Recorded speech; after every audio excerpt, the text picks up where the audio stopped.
Yo, guys, girls, we are back and we're gonna continue our reaction of PancreasNoWork video. As always, it's pinned in the description.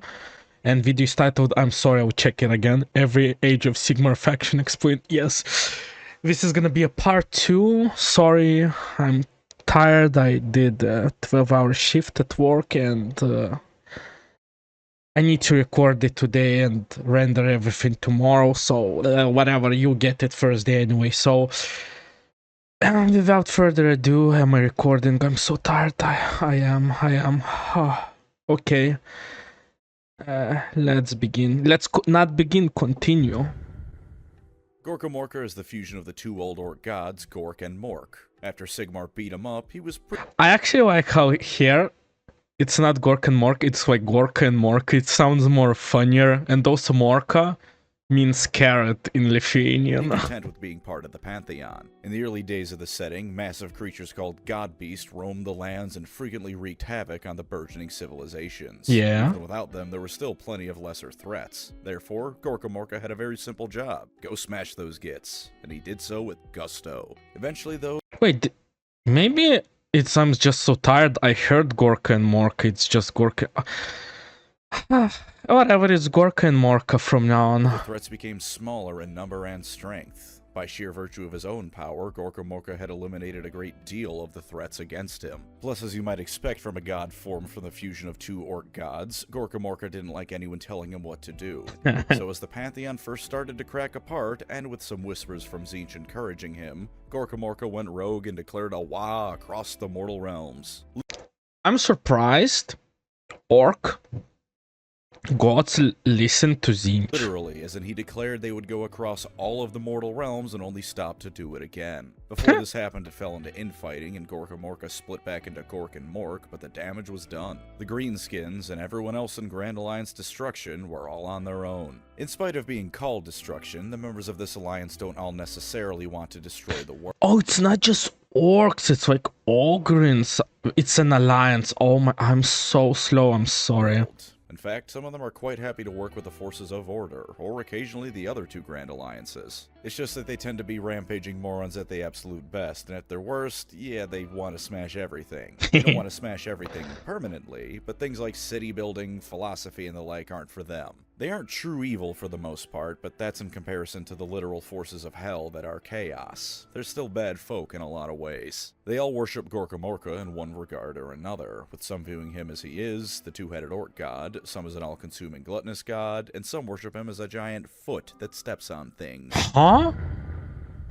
Gloom Spite Gates. It's probably like the little goblins. Goblins in Warhammer, be they goblins or grots, are funny little guys. They're goofy, they're vicious, they like to gang up on people in groups of 20. You know, they're goofy, but they're kinda scary, like.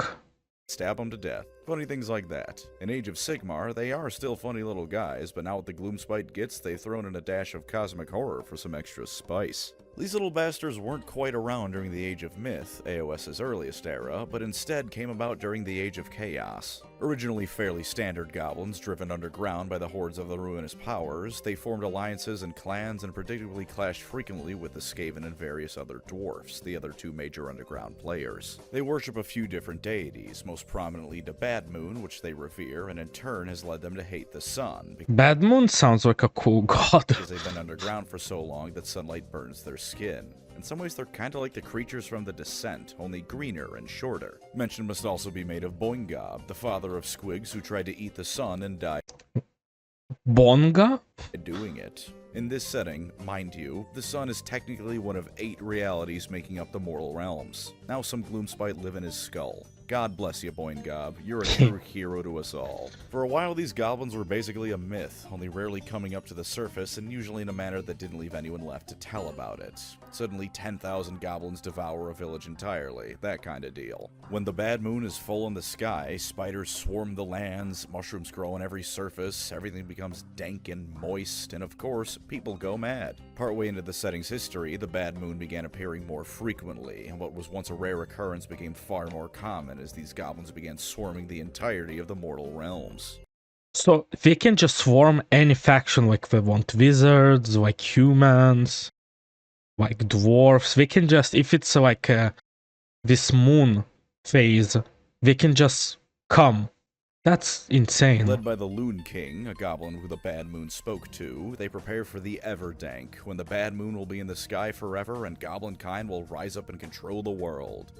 Are like other like factions scared of that happening, or it's just a thing? Like it never will be. Like we get like the full moon every now and then, so it's probably like that, I guess. Though lead is a strong word for this collective group of insane little buggers. They've got a few allies and pets in the form of creatures like trolls, squigs, and spiders, so while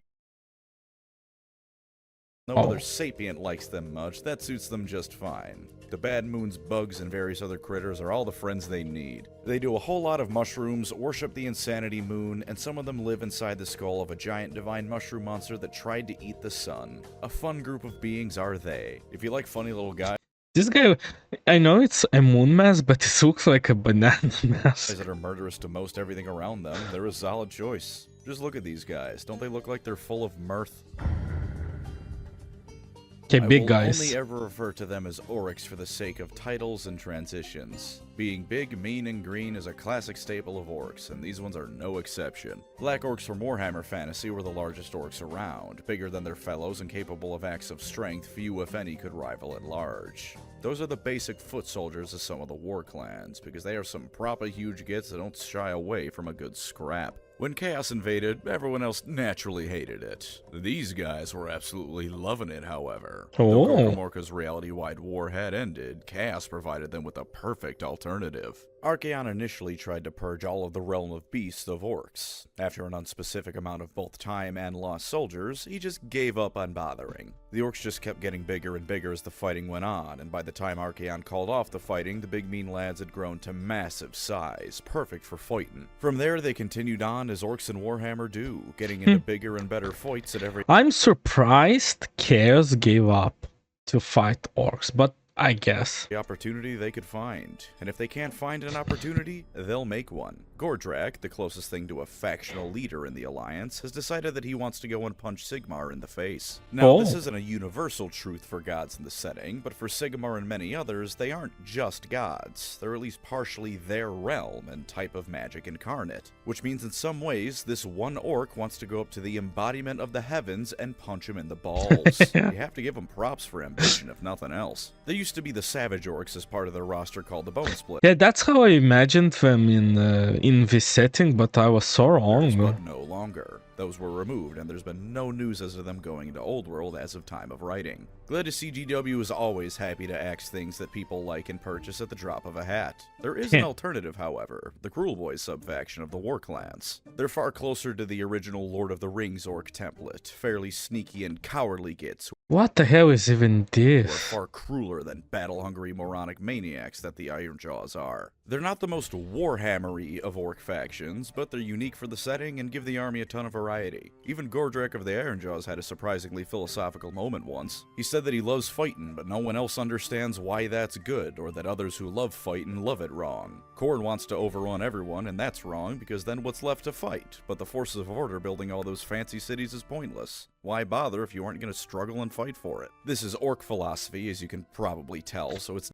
I get it, but I kind of, like, obviously disagree with it. Not exactly Socrates here, but it's also nice to see something beyond orc-like fight, because orc-like fight— Yeah, because that's so different, because I guess I'm speaking for myself, I'm so used to it, them just fighting, and philosophical aspects make it so different. That attitude is still present, of course, so if you think orc philosophers are completely stupid, it isn't hard at all to ignore them. No.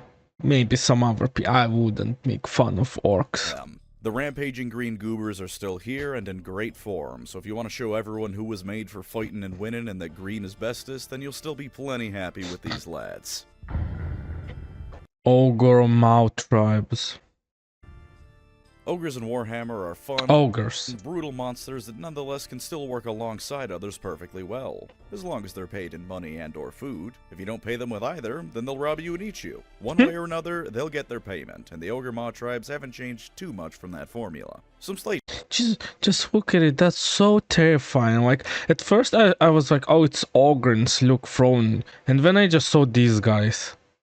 That's some scary shit. Changes occurred, of course. If you're going to make a new setting, you might as well make some tweaks. Ogres now travel the mortal realms on the scryings of their butchers and the signs they read in guts of stuff they've, well, butchered. They travel the land and then eat whatever's there, much like the ogres of old.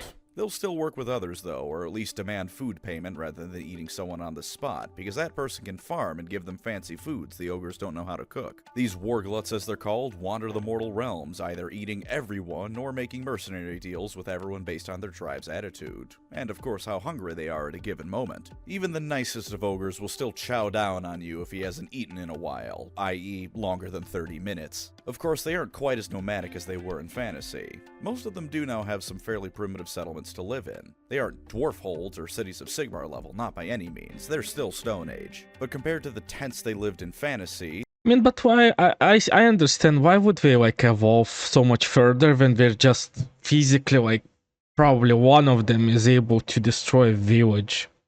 Like, just take their shit and that's it. they've got some proper cities going if for no other reason than even an ogre would like somewhere to come back home and enjoy a nice cooked meal from his Noblar slaves. Their god of the Great Maw is gone, but they worship Gorkamorka in much the same way, and there's even been appearances of giant teethed holes in the ground hugely similar to the original Great Maw. And that being said, there is a group of entirely nomadic ogres that are out and about, the Beastclaw Raiders. These ogres are on a permanent tour of the mortal realms no matter which group of them you look at. This is because of a massive winter storm called the Everwinter that follows them all around. If you've ever gone to bed one winter night only to wake up to 6 feet of snow, it's like that, but forever. The Everwinter doesn't freeze the ogres to death, but instead freezes them into solid blocks of ice. This means they can actually thaw out at a later date, although being frozen solid does tend to leave them vulnerable to the various threats of this setting. Incidentally, this means that it's almost a guarantee that at least one group of cities of Sigmar armed forces have been glad that the ogre's in there and that he's the sheriff. No one really knows where the storm came from, but theories abound from being cursed by Gorkamorka himself to the original Beastclaw Raiders accidentally freeing some ancient gods.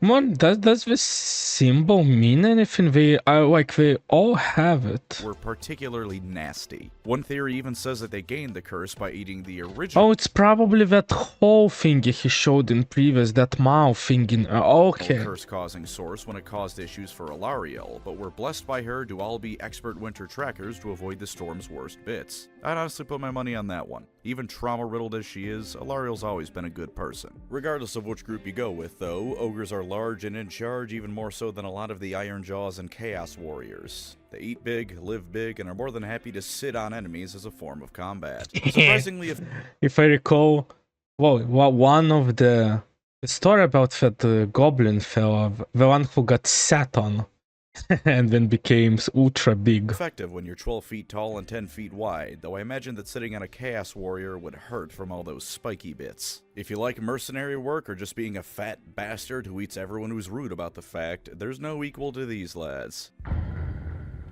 What, even more? There is a rather minimal amount of lore to these guys, but I can't imagine most people are here for the lore. No, I presume you want to go fee-fi-fo-fum and this is probably just giants, I guess? plays the Imperial Knights of Age of Sigmar, because throwing a massive dude at your enemies as your chief form of tactics is good fun all around. And so we have the Sons of Behemoth. Not that they have zero lore, mind you. It's all disgusting, however, so heads up. Long ago, there was a grandpa supergiant named Imnog. According to legend, he made reality itself by punching space so hard it exploded into the land, sea, and sky. What? Then he started eating so much of it that he got Empreg with Behemoth and his two brothers, who brewed ale in his stomach so potent that Imnog threw up in his sleep. They all escaped, but his brothers argued over who got to drink the vomit booze, and so were eaten again. Then Sigmar killed Imnog because he's Sigmar and pretty badass like that. Then Behemoth fathered This is like a fever dream I'm listening to, and I'm like,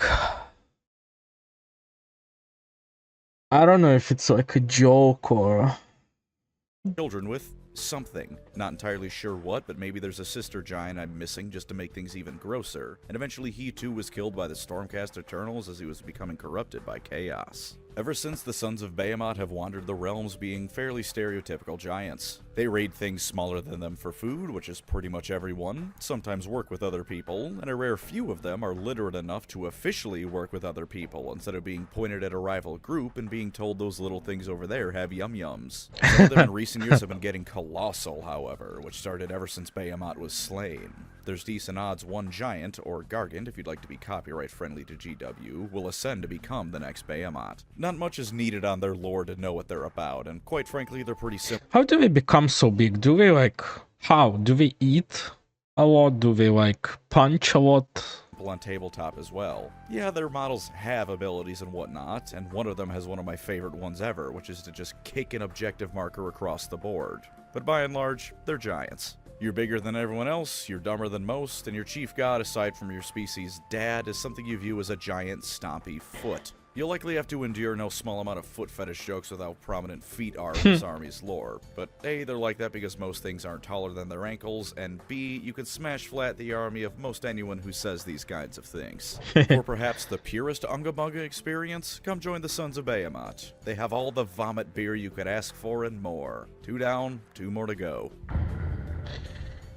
Chaos. This is the Grand Alliance I'll talk about the least for each faction because it's chaos. By nature of it being chaos, which shows up in all Warhammer settings, there's only so much to say on them that hasn't been said elsewhere. So instead, I'll talk about the biggest highlights each faction has for the most part. Although before that, there are 2 interesting things to take note of. Age of Sigmar is technically a post-apocalypse for the first point, and I don't just mean the end times. The Age of Chaos wasn't just called that because chaos showed up, it was because chaos overran almost all of the mortal realms. Oh, so that means Chaos pretty much almost won. The only major exception was Azir, which was kept free because Sigmar sealed it off completely and killed anyone potentially corrupted. Everyone else was suffering to some extent or other, every realm suffering massive amounts of corruption. Sigmar only struck out with the Stormcast when he did because he was afraid reality couldn't take the strain of all that chaos much longer and was going to collapse into End Times 2.0. And now with that being said, Chaos is funny enough portrayed as more beatable than ever before. Sigmar and Nagash supposedly went around dealing with threats that even the Chaos Gods would hesitate to challenge early on in the setting's history, and for the first time ever on a regular scale, those corrupted by Chaos can be redeemed.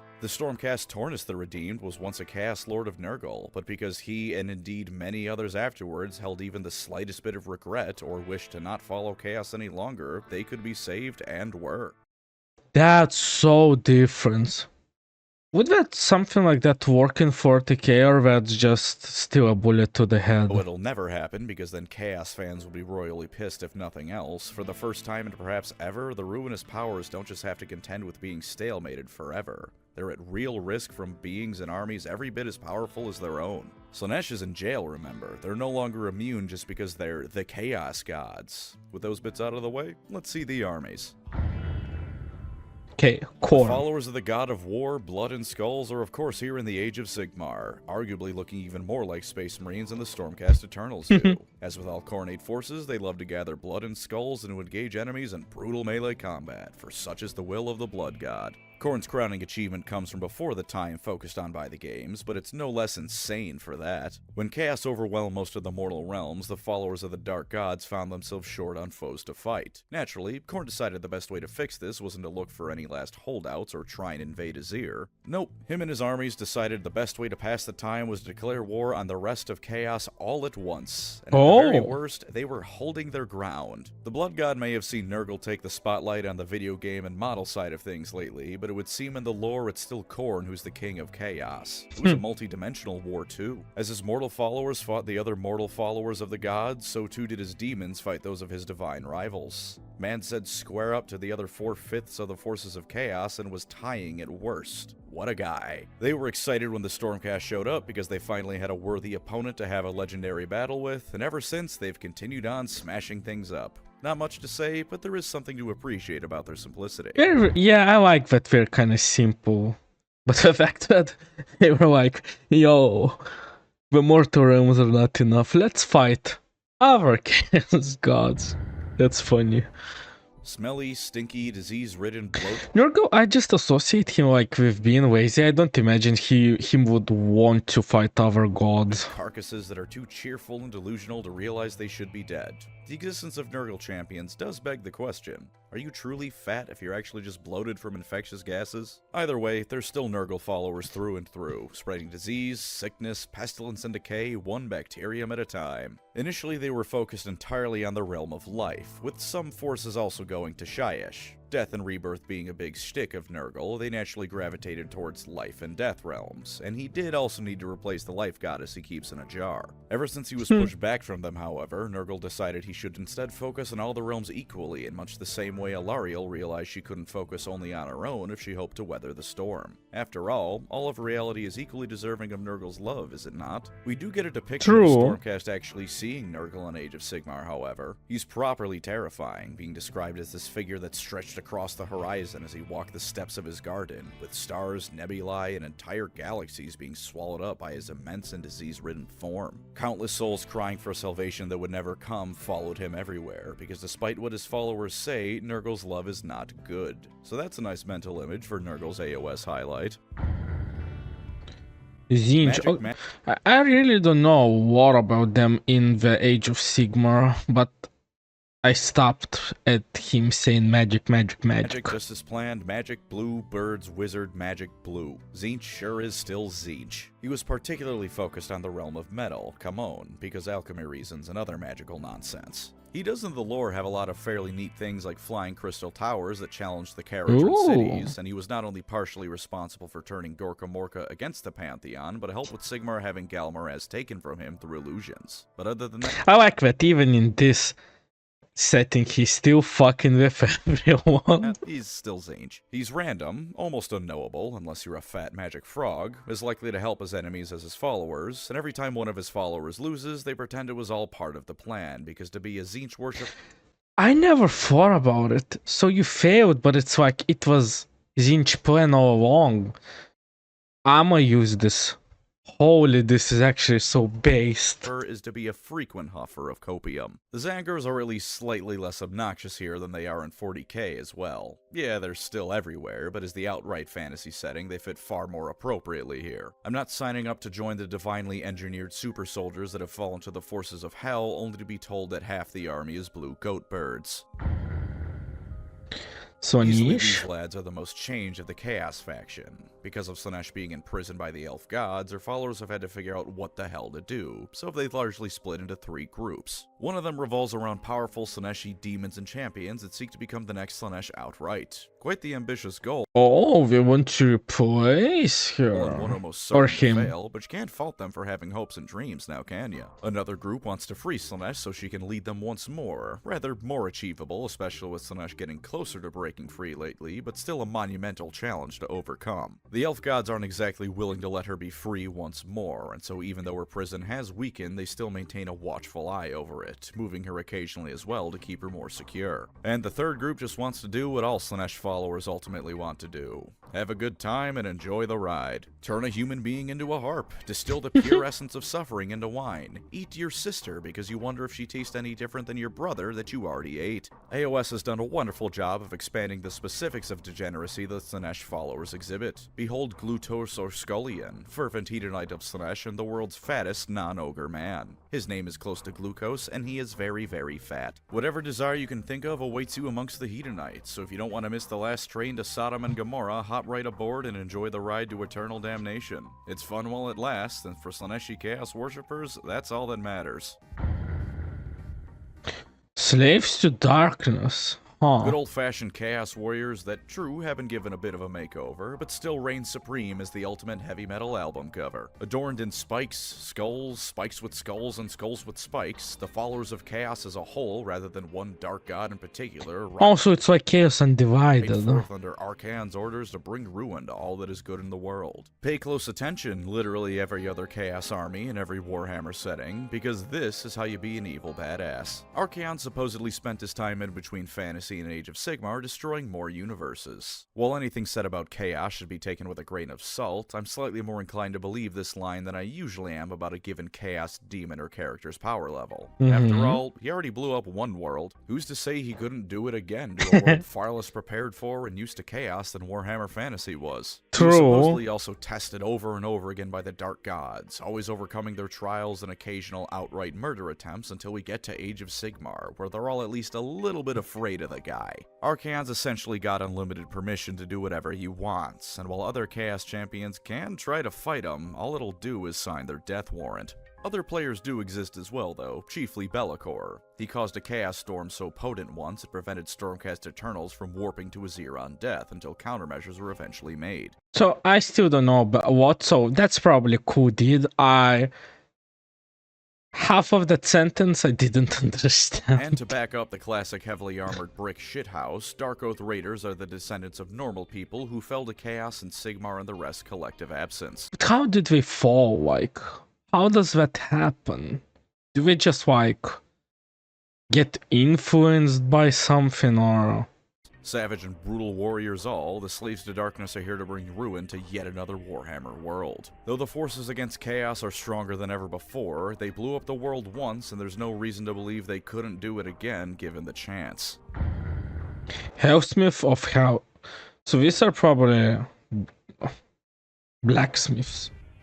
In a surprising twist of fate, the Chaos Dwarfs? are I forgot about Chaos Dwarfs! back in the sequel. According to recent And if I recall, they use magic.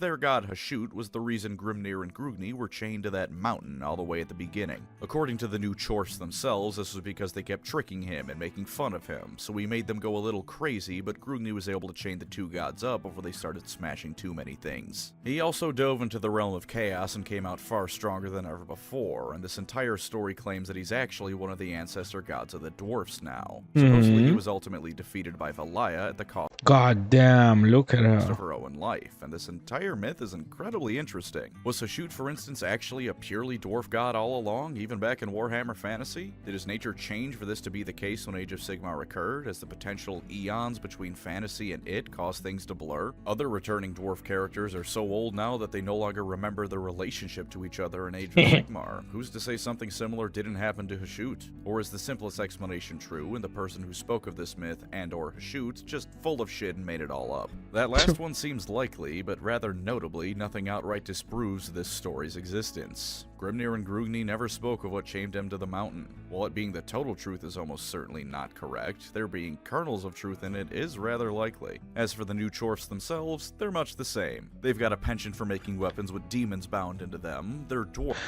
Well, I thought we were like just Taurus people, but then I realized we're like horses, so we're like Taurus horsemen? So their craft dwarfship is still of the highest quality, and they love themselves some slaves. Many of them came about during the Age of Chaos, but whereas the Kharadron went up, these dwarfs went down. They figured they could just seal off the entrances to the upper holds and deal with the demons below and then hunker down. But between dead demons and their own runic magic, they somehow discovered how to turn demons into fuel. Hashut began to whisper to them in the darkness of the lowest parts of their holds, and in their desperation, they followed his instructions and eventually became the Chaos Dwarfs Reborn. In what is either the height of dwarf ingenuity or the height of dwarf arrogance, they even claim to have mastered chaos itself. Whether or not this is true, when they first began appearing, rival chaos forces watched them extremely warily. Mastering hell or not, they were clearly good at least controlling it a bit, and no demon wants to be shoved into an artillery cannon for all time. The Chaos Dwarfs expand slowly and out of the eyes of others as often as they can.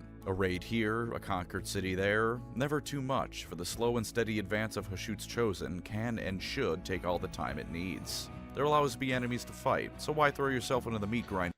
But they seem like they're like just using the chaos. We're not like particularly eager to work with it. Off rip. They did speed up their various efforts in recent times, which translates to GW finally making them an official army, but all that means is we can actually see them do things now. So if you like ancient Babylonia, dwarfs with an evil twist, and bulls, the Hellsmiths of Hashut are great for you. Skaven, the new remember crats. hearing someone mention that it's stupid that people say the Skaven are the same between Age of Sigmar and Warhammer Fantasy, and that fantasy players should learn to stop doing that. I can't help but wonder what lore they were reading, or what they were smoking, and where I could get some of it, because the funny rats are still the funny rats. Hell yeah. is even still here, being our favorite murderous and incompetent idiot. This opinion was spoken by someone on Twitter, however, which is where logic and reason go to die, so maybe I shouldn't be surprised. Nah, do not open that app. That app is bad. The former clans from Warhammer Fantasy are now types of clans. They now outnumber everyone else even more exponentially than before, and of course they have all new kits and models, especially as of recently. But the Skaven are still the Skaven, an all-consuming, all-selfish horde of maniacal ratmen who wish to see all other races brought low before the Skaven, and all other Skaven brought low before each particular Skaven. Skaven Blight is even still here, albeit now renamed Blight City. It used to exist entirely in the Warp, then the Skaven dug so deeply through the infinite realm of chaos that it crashed partially back into the real world. This sounds insane. That some rats were just digging and they caused this. They dig tunnels between realities that sometimes Skaven just get lost in between and never emerge back out of. This doesn't stop them digging more, of course, because a few thousand dead Skaven slaves is something that would have happened eventually anyways. But they're also, of course, still hated by everyone, even the other Chaos Forces who somehow hate the Great Horned Rat even more than the rest of the gods. Though eventually Archaon did receive his blessing, the first time the Great Horned Rat tried, Archaon spat in his face. He's that disrespected. The clan's Pestilence sometimes have a very tenuous alliance with the forces of Nurgle, but it's an alliance involving the Skaven. They still fight all the time, backstab more often than not, and no one will be surprised when it completely falters. They also continue on with their trend of accidentally ruining things for everyone else when their own schemes either go wrong or sometimes go right. They in part stop Nagash from having the spotlight by detonating nuclear warheads on some of his pyramids. Poor Nagash. They reveal the Iden Deepkin to Nagash when they accidentally drained an entire ocean and flooded Skaven Blight with it. And by the way, said ocean also contains zombies that started eating Skaven. Thankwell was involved, before you ask. And for their latest crowning achievement in ruining things for everyone else, 4th edition and the Vermin Doom. Chaos has a lot of plans at any given moment. All the factions do, of course, but Chaos had over the course of the game's narrative been crafting more and more schemes to halt Sigmar and reverse all the progress Order had gained. And then the Skaven came in screaming for someone to take their beer and proceeded to crash Skaven Blight into all 8 of the mortal realms at once. I feel like just Skaven are just like, we're silly obviously, but we're like, you know, we see them as like silly, goofy and stupid, but I think we're playing 4D chess. Somehow. Never trust the rats. Funny thing is, Archaon said this was fine for them to do, and no other Chaos faction should march against them en masse because of it. The Skaven just keep getting away with their nonsense. You can never stop them. As they were in Fantasy, the Skaven continue on being the greatest army GW has ever created. Rats are suddenly even more everywhere than before, and with all new toys to play with. Praise be to the Great Horned Rat. So if you just want to be an asshole more than anything else, then the Skaven are still going strong, in spite of everyone else really wishing they'd all just die already. Poor one. Oh, I forgot about these guys. We just... I don't know. They're weird. The Beastmen, or Beasts of Chaos, used to be an army. They used to actually seem to be given better treatment by GW and AOS, with a logic plague that could turn you into a Beastman if you heard about it, and Morgur becoming a minor Chaos god. And then they teased the model for what would turn out to become Kragnos. Beastman players were excited, for that is a creature that clearly belongs to the Beastman. But no, he's a Grand Alliance destruction model. Then the Old World came out. Fantasy was back. Good times. But not for Beasts of Chaos players, who were informed they now had to rebase their armies back onto squares. Differently sized squares this time compared to old Fantasy, which, while a nice choice because rank and flake models can be hard to squeeze together sometimes, was still another massive kick in the testicles to Beastmen players. I think Morgur was even finally This is such a weird faction, just half human, half animal, and I don't know. I'm not like into this type of stuff. permanently killed in their last bit of lore to explain what happened to them. I'm personally more of like, rather go all in or nah. I'm so sorry, Beastman players. You don't deserve what GW does to you. I feel like I'm also hating on Beast guys. Your original game blew up, and then you were informed almost a decade down the line that it was actually back, but now you had no choice but to go back to it. Grandalan's death. Say it with me now, everyone, because you can't talk about necromancy and undeath and Warhammer Without mentioning without Nagash. saying the line. Such is the power of Nagash. In between Hell the yeah. universes blowing up, Nagash survived. The dude invented necromancy, of course he survived. He was imprisoned, however, unable to free himself until Sigmar came along and let him out. Why he did this is likely because Sigmar needed allies and Nagash was powerful. Why Sigmar didn't go with another death god instead of history's greatest non-Skaven asshole is a question that almost no one can answer, however. But with Nagash now free, he promptly ate almost all the other death gods that used to exist and claimed Shyish as his own. He was actually the last being to leave the original pantheon of gods Sigmar formed in an astonishing twist of fate. He unsurprisingly did this by abandoning Sigmar right as Archaon was invading and eating some of his army for good measure. Sigmar chased him all the way to the realm of death, realized he forgot Archaon was invading and turned around, and Nagash was officially on his own. He tried to fight Archaon and got absolutely bodied, in the sense that his body was utterly destroyed, as were his armies. But as the god of death and an inventor of necromancy, death doesn't stick for him, so he just wandered back home. Chaos still overran Shyish, though, which, fun fact, Nagash's treatment of his subjects was so shit that many people found chaos control and joining a cult to be a better life. So basically we have undead joining chaos. That's crazy. There are living people in the realm of the dead, incidentally. They're typically a bit gloomy, although I imagine some amount of joy can be found after a family member or friend passes, and you can theoretically just go walk down the road a bit to keep talking to him. When the Stormcast rode forth, so too did Nagash again, but of course he's an evil dick, so he also attacked the non-chaotic living. The dead marched across the land, attacking all who they found, reclaiming lost territory in the name of Nagash. As the supreme god of undeath, he has pretty firm control over all things dead. There will be a lot of passages you might read in Age of Sigmar about how X-faction ruler or god receives the souls of their followers upon their deaths.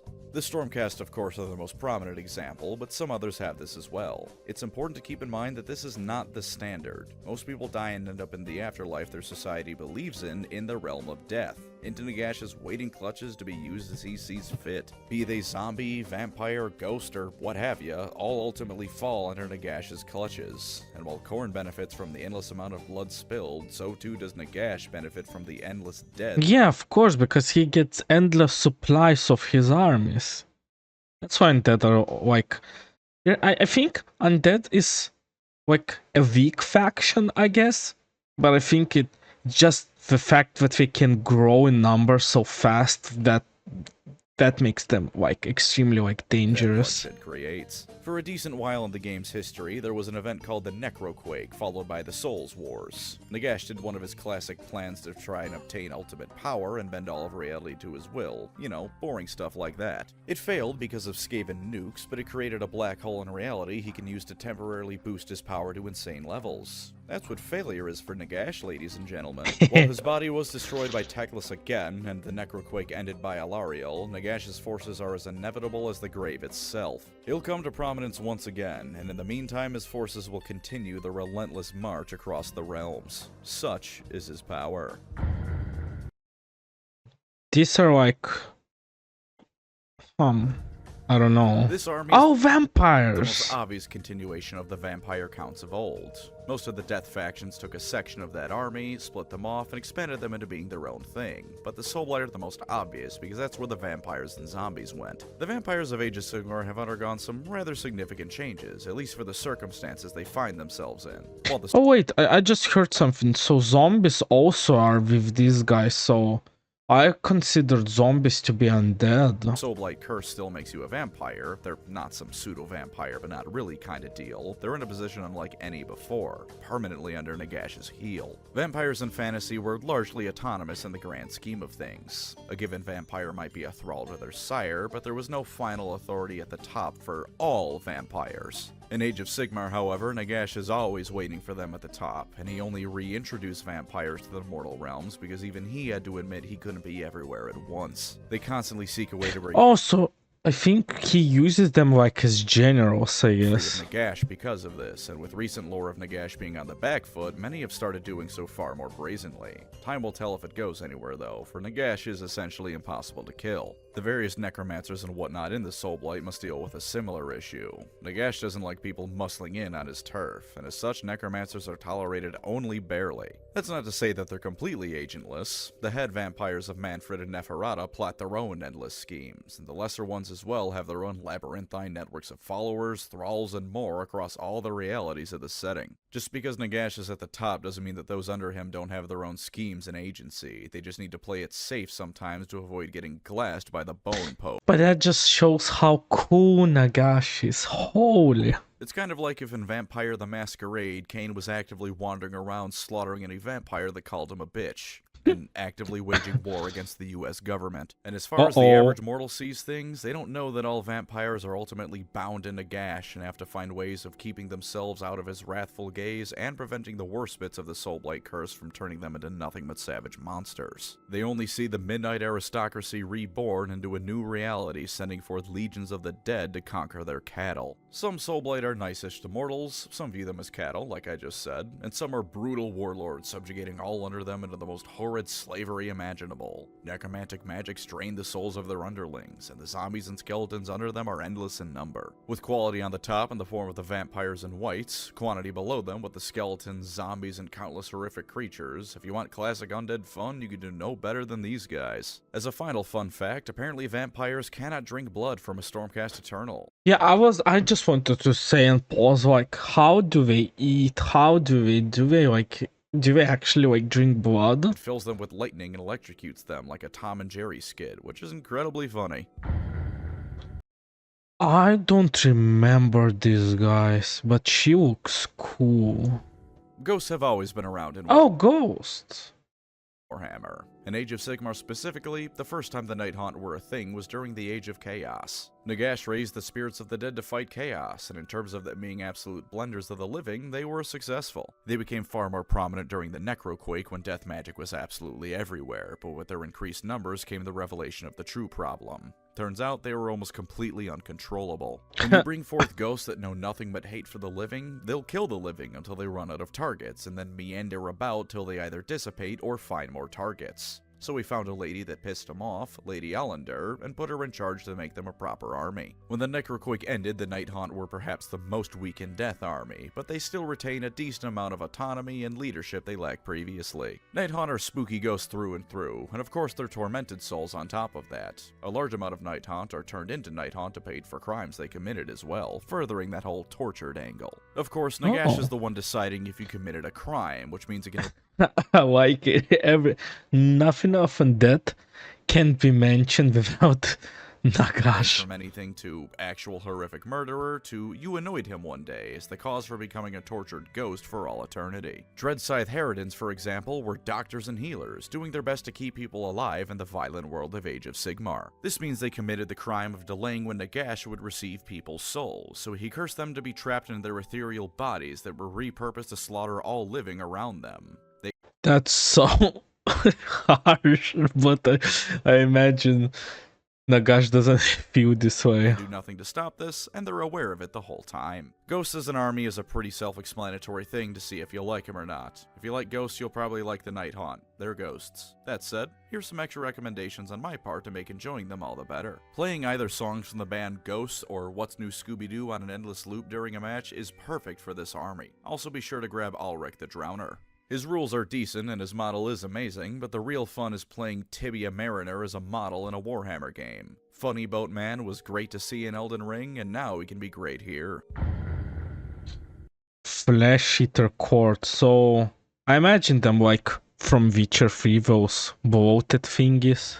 Some vampires are worse off than others. Ah, it's like worse vampires, okay. Poor Usharan is perhaps worst off of all. In old fantasy, he was one of few vampires to regularly try and do good, and he was rewarded with about 5,000 years of consecutive kicks to the sack for his efforts. When he was brought back in Age of Sigmar by Nagash to spread vampirism, he pissed off Nagash at one point and was locked in a cage. Supposedly, this was because of a great betrayal where Usharan waged war against Nagash with endless armies of semi-sane ghoul retainers. Oh, ghouls, that's what I wanted to say. The second half of that sentence, but methinks Nagash just decided Usharan deserved more sack taps rather than him actually doing anything wrong. When Usharan was accidentally freed by Sigmar, he'd gone so insane that his delusions are now contagious, and after enough time, the Flesh Eater courts were born. His madness only growing worse, Usharan's mere presence, as well as that of powerful enough ghouls, spread this plague of insanity across the mortal realms. To each afflicted ghoul of the courts, they see themselves as noble, chivalrous knights or other heroic sorts, defending the land from terrors and ensuring that those not as mighty as them are able to survive another day. To everyone else, they're insane, cannibalistic ghouls. When they meet a champion of order, for instance, in their eyes they may politely invite them for a feast to honor a visit by such a noble guest. When they meet a Chaos Lord, they may in their minds be challenging them to a duel in order to defeat such a curse upon the lands, or at least buy time for other heroes to arrive. So they just need help. In practice for both these situations, they're likely just waving around a severed arm and screeching at the other dude. It's sad more than anything ultimately, but they're also violent cannibals, so it's hard to feel bad for them. If anything, I liken it to feeling bad for a rabid dog. Know the dog doesn't deserve it, and know you aren't happy about what has to be done, but putting it down is about all that's left. In some ways it's worse, but thankfully also cooler, such as how their madness is so extreme it affects reality. If a ghoul picks up a shard of glass it thinks is a telescope or a pocket watch, they will be able to see it as such and correctly use it as.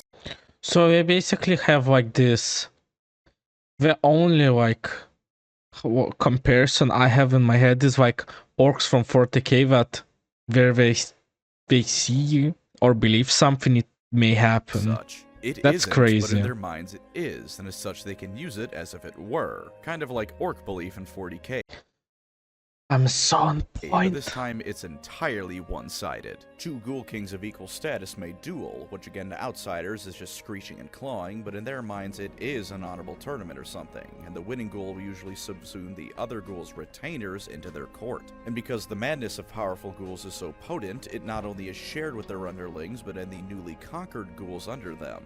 It's really cool, albeit in a sad and violent way. In AOS, you can be so insane that other people who are also insane see the world exactly as you do. The ghouls can break free of their madness, but this usually isn't a happy ending. The best case is Usharan himself, who sometimes is lucid before slipping back into his own delusions. As for lesser ghouls, that's almost always a tragedy. Being in the presence of sufficiently powerful beings such as gods, being somehow forced into a situation their delusions can't account for, or just sometimes at random, a member of the Flesh Eater courts might break free of their madness. In this case, the reality of what they've actually been doing the whole time hits them all at once, whereupon they almost always slip back. Dude, I feel like this faction is just sad. I feel sad for them. I feel sorry. Back into their delusions. This army is very sad to think about, but playing an army of delusional cannibals that think they're all royal knights is pretty kick-ass in a brutal way. And Usharan's new model is disgustingly good looking, easily one of the best GW has ever put out. If you think the best way to deal with a Warhammer setting is to live in complete denial over the reality of it, which truth be told isn't a bad way to cope here, then the Flesh Eater courts are for you. As a bonus, screeching bloody murder at your opponent when they ask what you're doing next if you play them isn't bad manners. It's just getting in a character. Yeah. Osir, I can't even pronounce. I can't imagine what the hell. We already had ghosts, undead, zombies, vampires, ghouls. What the hell can these guys be? Finally, we come to the end. The army is a fitting last one to talk about here, because Benjamin Franklin hit the nail on the head when he said only two things were certain. Death and taxes. And with the Osiarch Bone Reapers, those two things are one and the same. Nagash early on in the setting's history apparently had one hell of a construction crew under his control. He had built massive complexes underneath everyone else's cities, filled with beings constructed using the souls of various people as well as the sculpted bones of various whatever was to hand. Most of them waited in these crypts, but a few early Bone Reapers were used on the surface, usually in isolated positions. So these are just angry tax people? people? because no one really liked the unnatural beings that they were. Out of universe, these are clearly the Bone Marines to Sigmar's Ground Marines, but in universe, they were down there the whole time awaiting Nagash's call. Then the Necroquake happened, which I'm sure you'll notice is a running theme for the Death Armies as a rather pivotal moment in their history, and as the Soul Wars raged as one, they awoke and marched back to Shyish under Nagash's orders. Why he didn't just have them smash whatever city they were under, I don't know, but it's Nagash, and so if he deemed this was the best course of action, we have no choice but to accept it as such. Techless obliterating Nagash hit them the hardest in some ways, as during the fighting, Eltharion the Grim took revenge on Arkan the Black for his death in Warhammer Fantasy by chucking Eltharion into the void between realms. Though the OCR conquered part of Archaon's personal stronghold, it's been a grueling defensive battle ever since for them, and without Nagash and Arkan's guidance, they are to some extent floundering harder than any other Death faction. But they're highly disciplined and most likely already working on getting Arkan back. And if anyone can hold the line in the meantime, it's them. As for the day-to-day life of a Bone Reaper, it's the IRS. When they look like just people who are like spiders. I don't know how else to describe them. set up shop in an area, the Bone Reapers go around to local settlements and inform them that they all have a tithe to pay. It's paid by simply handing them over bones, so you better get digging up those graves. If you pay the tithe, they thank you and return next year for the next one. If you don't, that's no worry at all. Your own bones will do just as well as Grandma Dearest would have, so hand over that leg. Then they combine various souls and bones into one super being who's equal parts warrior, poet, artist, and whatever else the sculptor felt like throwing in. In perhaps this faction alone, we have what society under Nagash, if he were to win, might look like. Completely undead, so obviously not the liveliest of places, but there may indeed be true civilization even in an eternal afterlife ruled by him. They're good fun as an army, and I'd recommend you pick them up. Okay, at first I thought they were weird, but I kind of like their shtick. That they just use bones, and I guess we basically create whatever we want. If nothing else, their deal boxes usually have 1,000,000 of their basic infantry in each, so whenever one comes around, give it a grab. If you don't, then you'll have no choice but to be on the receiving end of the Bone Marines when it's tithe time. And that was every army in Warhammer Age of Sigmar. My voice hurts now, so I'm going to go away. Dude, I can't imagine how much effort the man put to make this Thank you, as always, video. my wonderful channel members. You are the Sigmar to my age of, and while I don't even know what the hell I'm talking about right now, I thank you for your support nonetheless. If you'd like to support the channel, feel free to subscribe or become a member. Either way, thank you for watching, and take care out there. Is there a meme in the end? There's like a lot of time. I will skip a bit. I usually don't do it, but maybe I shouldn't have. Oh my god, this is so trippy. Did you know GW plans to introduce another 10 armies into Age of Sigmar? What? Seems like 24 as they have now wasn't enough for them, and they even made it an official corporate policy to get this done as soon as possible. Look up Age of Sigmar Rule 34. No. Do not. He's lying. Or for more information on this. Okay. Age of Sigmar. We'll just do this background to use. Great video. I enjoyed it. I'm sorry I made it 2 parts, but it's just there's technical issues on my end with my computer not able to render a whole like 2 hours with my reaction video. So out of all factions, I think my favorite one was the Wraiths, the Ghosts. I don't know, I always liked that. So like the Wraiths, the Ghosts. The fact that Nagash specifically like cursed all the doctors and healers that basically prevented him of getting more dead people to his army is like, it's like, I don't know. Kind of dark but funny in the same way. So I really like that faction, and I'm sorry I can't remember. In the first part we were like the 3 people, the 3 like that's probably the second faction. So I'm just speechless how much more I still need to learn about this universe, and because of someone recommended me to react, it makes me wanna go explore more. But I'll need your help because I'm not familiar with this universe. So if you guys have requests what you want me to see, please leave them down in the comments. Feel free to correct me also if I said something stupid. As always, guys, thank you for watching my reaction. Please leave a like. It shows me that you care and you want to see more. And on that note, see you in the next one. Ciao, cacao.